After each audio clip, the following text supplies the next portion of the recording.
గాంధీ వస్తున్నా నీ సంగతి తేలుస్తా. తెలంగాణ పాలిటిక్స్లో ఉత్కంఠ నెలకొంది. ఎమ్మెల్యేలు అరికపూడి గాంధీ, కౌశిక్ రెడ్డి మాటల యుద్ధంతో గురువారం అంతా హైటెన్షన్ నెలకొనగా బీఆర్ఎస్ నేతల అరెస్టుల పర్వం కొనసాగుతుంది. ఎమ్మెల్యే అరికపూడి గాంధీ ఇంట్లో బీఆర్ఎస్ నేతల సమావేశానికి పిలుపునివ్వడంతో పోలీసులు అప్రమత్తమయ్యారు. ఎక్కడికక్కడ హౌస్ అరెస్టులు చేస్తూ ఎలాంటి అవాంఛనీయ సంఘటనలు చోటు చేసుకోకుండా పోలీసులు ముందస్తు జాగ్రత్తలు తీసుకుంటున్నారు. ఆయన ఇంటి దగ్గర భారీగా పోలీసులు మోహరించారు. కూకట్పల్లి వివేకానంద నగర్లోని ఎమ్మెల్యే అరికపూడి గాంధీ ఇంటికి వెళ్లే మార్గాలను పోలీసులు మూసివేశారు. కాలనీకి వెళ్లే దారులను బారికేడ్లతో క్లోజ్ చేశారు. ఇప్పటికే ఎమ్మెల్యే గాంధీ ఇంటికి బాలానగర్ డీసీపీ సురేష్ కుమార్, కూకట్పల్లి ఏసీపీ శ్రీనివాసరావు చేరుకున్నారు. అక్కడ పరిస్థితిని ఎప్పటికప్పుడు పర్యవేక్షిస్తున్నారు పోలీస్ అధికారులు. మరోవైపు ఈ తెల్లవారుజాము నుంచే బీఆర్ఎస్ నేతలను పోలీసులు హౌస్ అరెస్టులు చేస్తున్నారు. ఇప్పటికే మేడ్చల్ జిల్లా బీఆర్ఎస్ పార్టీ అధ్యక్షుడు సెంబేపూర్ రాజును హౌస్ అరెస్ట్ చేశారు. కుత్బుల్లాపూర్ ఎమ్మెల్యే వివేక్ ఇంటి ముందు భారీగా బందోబస్తు పోలీసులు ఏర్పాటు చేశారు. హౌస్ అరెస్టులో భాగంగా ముందుగా ఈరోజు ఉదయం 10:55 మాజీ మంత్రి మేడ్చల్ ఎమ్మెల్యే మల్లారెడ్డిని పోలీసులు హౌస్ అరెస్ట్ చేశారు.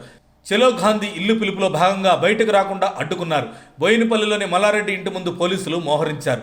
10:48 చేతి గాయంతో బాధపడుతున్న మాజీ మంత్రి హరీష్ రావును పరామర్శించేందుకు వచ్చిన మాజీ మంత్రి ఎమ్మెల్యే సునీతా లక్ష్మారెడ్డిని, మాజీ ఎంపీ మాలోతు కౌతును అరెస్ట్ చేసి స్టేషన్కు తరలించారు పోలీసులు. ఆ తర్వాత 10:52 కోకాపేటలోని తన నివాసంలో మాజీ మంత్రి హరీష్ రావును హౌస్ అరెస్ట్ చేశారు. హరీష్ రావు ఇంటి వద్దకు భారీగా పోలీసులు చేరుకున్నారు. ఇంటి ముందు బారికేడ్లను ఏర్పాటు చేసి హరీష్ రావును కలిసేందుకు వచ్చే ప్రజలను అడ్డుకుంటున్నారు పోలీసులు. కౌశిక్ రెడ్డి, అరికెపూడి గాంధీల మధ్య నిన్న జరిగిన వివాద ఘటనలకు లా అండ్ ఆర్డర్ పట్ల సీఎం రేవంత్ రెడ్డి సీరియస్ అయ్యారు. ఈరోజు మధ్యాహ్నం పోలీస్ యంత్రాంగంపై సీఎం రేవంత్ రెడ్డి పూర్తి రివ్యూ నిర్వహించున్నారు. రాష్ట్రంలో శాంతి భద్రతలకు విఘాతం కలిగించే వారి పట్ల పోలీసు వారు కఠినంగా వ్యవహరించాలని అన్నారు.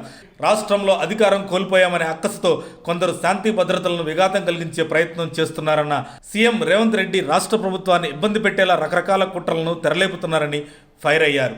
రాష్ట్రంలో శాంతి భద్రతలను కాపాడే విషయంలో పోలీసులు సీరియస్గానే వ్యవహరించాలని డీజీపీకి సూచించారు సీఎం రేవంత్ రెడ్డి.